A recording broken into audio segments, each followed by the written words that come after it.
হুগলি জেলা তথ্য ও সংস্কৃতি দপ্তরের উদ্যোগে পয়লা বৈশাখকে বাংলা দিবস হিসেবে বরণ করা হলো।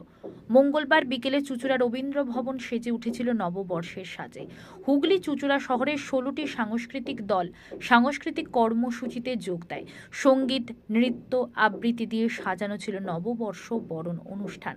বাংলা দিবস পালন অনুষ্ঠানে জেলা শাসক মুক্তা আর্য, পৌরপ্রধান অমিত রায়, তথ্য ও সংস্কৃতি আধিকারিক প্রদীপ্ত আচার্য, শিক্ষা কর্মাধ্যক্ষ সুবীর মুখোপাধ্যায় সহ বিশিষ্টজনেরা উপস্থিত ছিলেন।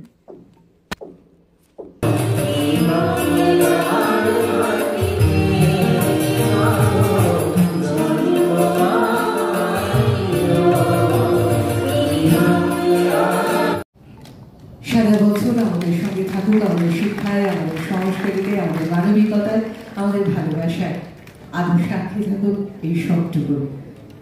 এখন স্বাগত ভাষণ।